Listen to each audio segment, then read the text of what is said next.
Washington, President Donald Trump's longtime lawyer, Michael Cohen, secretly recorded a conversation with Trump 2 months before the presidential election in which they discussed payments to a former Playboy model who said she had an affair with Trump, according to lawyers and others familiar with the recording. The FBI seized the recording this year during a raid on Cohen's office. The Justice Department is investigating Cohen's involvement in paying women to tamp down embarrassing news stories about Trump before the 2016 election. Prosecutors want to know whether that violated federal campaign finance laws, and any conversation with Trump about those payments would be of keen interest to them. Michael Cohen secretly recorded a conversation with Trump 2 months before the presidential election in which they discussed payments to a former Playboy model who said she had an affair with Trump, according to lawyers and others familiar with the recording. The FBI seized the recording during a raid on Cohen's office in April. Moon, the New York Times file photo. The recording's existence appears to undercut the Trump campaign's denial of any knowledge of payments to the model. And it further draws Trump into questions about tactics he and his associates used to keep aspects of his personal and business life a secret. And it highlights the potential legal and political danger that Cohen represents to Trump. Once the keeper of many of Trump's secrets, Cohen is now seen as increasingly willing to consider cooperating with prosecutors. The former model, Karen McDougal, says she began a nearly year-long affair with Trump in 2006, shortly after Trump's wife, Melania, gave birth to their son Barron. McDougal sold her story for $150,000 to the National Enquirer, which was supportive of Trump during the final months of the presidential campaign, but the tabloid sat on the story, which kept it from becoming public. The practice, known as catch and kill, effectively silenced McDougal for the remainder of the campaign. Rudy Giuliani, Trump's personal lawyer, confirmed in a telephone conversation Friday that Trump had discussed payments to McDougal with Cohen in person on the recording. He said it was less than 2 minutes long, said Trump did not know he was being recorded, and claimed that the president had done nothing wrong. Article continued. Giuliani said there was no indication on the tape that Trump knew before the conversation about the payment from the Enquirer's parent company, American Media Inc., to McDougal.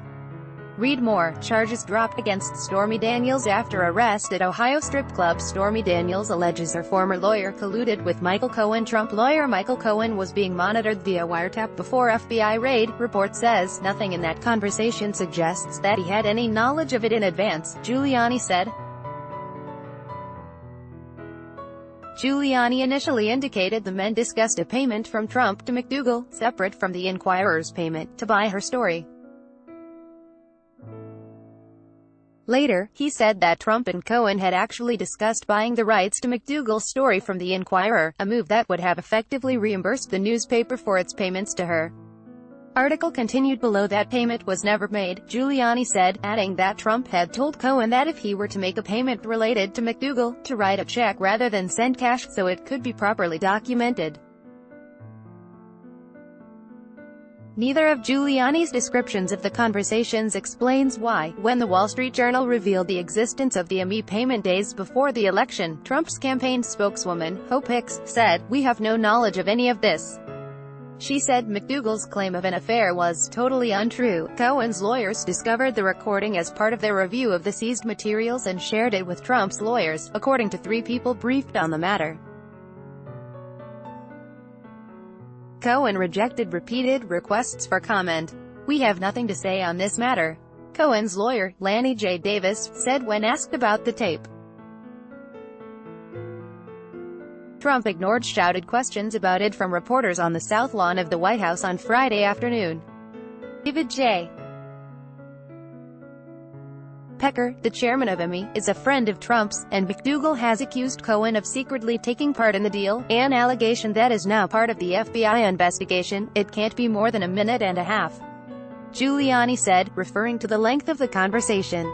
"Twice someone walks in, someone brings soda in for them. It's not some secret conversation," he added. "Neither one seems to be concerned anyone would hear it." It went off on irrelevant subjects that have nothing to do with this. It's a very professional conversation between a client and a lawyer, and the client saying, do it right, because the tape showed Trump learning about the MV payment. It actually helps Trump, Giuliani argued.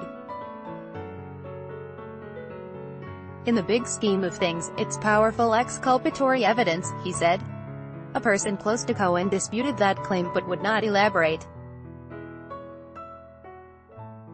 The recording is potential evidence in the campaign finance investigation, but became tied up in a legal fight over what materials are protected by attorney-client privilege and thus off-limits to prosecutors. It is not clear whether a federal judge has ruled on whether prosecutors can listen to the recording. For a decade, Cohen served as one of Trump's most trusted fixers, aggressively taking on journalists, opposing lawyers and business adversaries. He frequently taped his conversations, unbeknown to the people with whom he was speaking. New York law allows one party to a conversation to tape conversations without the other knowing.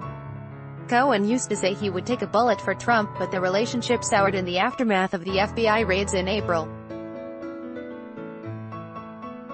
In one conversation, Cohen's lawyers inquired whether Trump planned to pardon him, but Trump's lawyers gave no indication that the president would do so, according to two people familiar with the discussion. Cohen has publicly and privately discussed the idea of cooperating with the FBI. In an interview with ABC News this month, Cohen seemed to be openly inviting prosecutors to talk to him. "My wife, my daughter and my son have my first loyalty and always will," Cohen said. "I put family and country first." The words got Trump's attention, and he asked people if they thought Cohen was trying to send a message, either to him or the Justice Department. The Cohen investigation began with the special counsel, Robert Mueller, who is investigating the Trump campaign's links to Russia. But as the Cohen case became increasingly focused on Cohen's personal business dealings and his campaign activities unrelated to Russia, Mueller referred it to federal prosecutors in Manhattan, who are now leading the investigation. The wide-ranging search warrant served on Cohen this spring show that prosecutors are investigating Cohen's involvement in payments to silence women about their relationships with Trump. In addition to McDougal's arrangement, prosecutors also sought evidence of payments to the adult film star Stephanie Clifford, who is better known as Stormy Daniels. Trump has denied knowing about those payments, though people familiar with the arrangement have said he was aware of them. But his denial helped suppress public allegations of an affair during the final months of the campaign. Such payments, depending on how and why they were made, could represent campaign finance violations, a case that harks back to the failed prosecution of former Democratic Sen. John Edwards, who tried to hide a pregnant mistress during his presidential campaign. Cohen's case is unusual because the payment to McDougal was made by American Media Inc. In August 2016, Amy bought the rights to her story about Trump for $150,000 and a commitment to use its magazines to promote her career as a fitness specialist. Federal agents are also scrutinizing Cohen's personal financial dealings and whether he committed fraud by lying about his assets on bank forms. In particular, the authorities are scrutinizing taxi medallions that Cohen owned, and whether he accurately accounted for their value, according to several people close to the case.